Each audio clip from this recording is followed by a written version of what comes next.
Hiya, hiya. Well, they've unblocked the Suez Canal. That's the place where we have all that shipping, across from Egypt. And you talk about denial.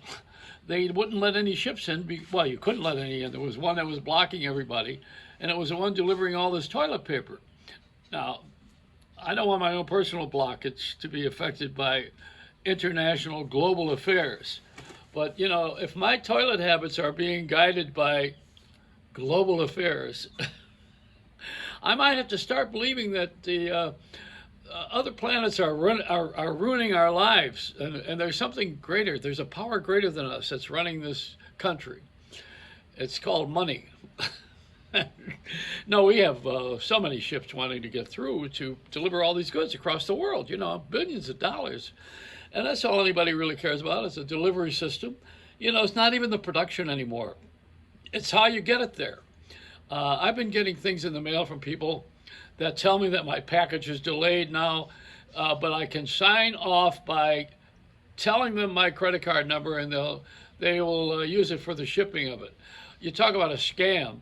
So they want to get my credit card, right? They want to get all my personal information. And this is another way that people have electronics. With electronics, it made it seem like they are the company. It makes it seem like they're Amazon, makes it seem like it's Apple. And these guys don't do that kind of thing because they know better than that. There's no way that someone is going to have you pay for something you didn't order, except if you're a moron. And, there are a lot of people who really buy into this thing. They think, oh, yeah, I think they made a mistake. They should have let me help them a little. That's why we were sending all that money to Nigeria when they were collecting funds and having us go to this bank to help all these families that were in trouble. How about the Mexicans coming here now? Would you come here from Guatemala, Mexico, South America, anywhere, if you knew that we had 500,000 people who are dying this week from the pandemic? Would you send your kids over to a country that has that? That's the thing that I don't understand is we have an epidemic, and you don't get a shot at the border. The only shot you get is to get out of your own country. And that's what they do. They take a shot. They put their kid at risk to come here where we're dying from this plague. It would be like going to a whorehouse when we had AIDS, and nobody was finding a cure yet. What's the point? I mean, you send your kids from South America over here to get to be put at risk, they call it, in harm's way. Whatever it is, you're going to die if you catch it. If you're untreated, obviously. So that's the fear. Why don't we tell people that? Send your kid here and he'll die, instead of trying to accommodate them, make everybody comfortable. I would think the only way to make someone comfortable is to continue their lives and tell them they've got a lot longer to live if they weren't here. That's probably the way that I would do it, but that's not the way the nation runs. This nation runs on some sort of a level of conservative duncery. You wear hearing aids and you wear dunce hats and you go sit in the corner and pretend you didn't hear it or see it. And blinders too. Yeah, that's right. I forgot. No, we're in a pickle right now. Don't you love that expression? We're screwed up. That's what we are. We're upside down. I mean, everything that works all these years, we're not doing anymore. We have a hard time going back to what works. We don't like to go back. Americans psychologically don't want to go back to what really worked. A lot of the things that we had before that we got rid of were very good. They were in place and they worked very well. But we have some newcomers that came. See, what happened emotionally is that we have provided education for our children and promoted them into jobs maybe that they didn't want, like lawyers and doctors and financial experts. We wanted their kids to have this great understanding of a career that's going to be very profitable. And so when we put that together and we sent our kids off to these colleges, they came back and they screwed us. They learned how to take our money. Reverse mortgages came out of people who were sent to college to figure out how they're going to help us. So a kid comes back and says, hey, you can get your money from the bank again, but, you got to remortgage the house. Oh, yeah? And leave me in the will. This is all part of this great trick that's, they got to take a gigantic straw and suck it right out of your wallet, all the money that you got. Then they'll be happy. Why am I scratching myself? I'm getting nervous, It's all, hey, I got you under my skin. whatever it is. No, I have a lot of angst about all of this. I'm anxious. I'm trying to see things happen that were here before that worked. I'm going back to that again. And I think we ought to go back a little bit. We ought to realize that people should read again and ought to have some manners again and learn how to put that phone off and put this television set. We used to say adjust the color, hit the off button. That's what you do. You got to leave these things alone. They're electronic age. But then we have these genius kids that come up and they make billions of dollars and they're called influencers, and it's tempting. You see them with all this money that they've made at a young age with some one idea that they've had from something that they did not invent. So the trick is to take something that you did not invent and use it with something someone else invented, put the two together, and you got your own invention. It's your own creation then, because you have taken things from other people and put it together. And then you realize that you are going to make a lot of money because someone didn't think to do that. They didn't put the two parts together.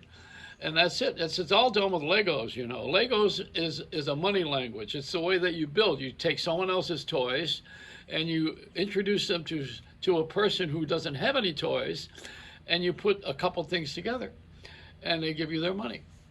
Just like they ship things to you that you didn't order. And you have to give them your phone number and your Social Security and also your credit card, and then they will make good this brand new number 12 Apple phone that costs $1,000, and they're going to give it to you free because you won a sweepstakes. All you got to do is send them your information so they can mail it for $1.99. Now, is this an intelligent nation? Come on. You know what? People are stupid. They'll do that. They will do that. Why? Because we fill time. We got time on our hands, and we fill our time with foolishness. We like that. It's something. It comes back to that same old title. Much Ado About Nothing. That's the way we're living. It was Stop the World, I Want to Get Off, and Much Ado About Nothing. Those are great titles for what we're doing. And then there's my title, is what's that book I'm going to call it? I forgot what it was again.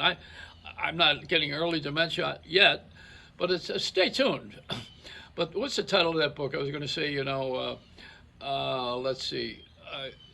Do your own thing because someone else might do it first. That's what.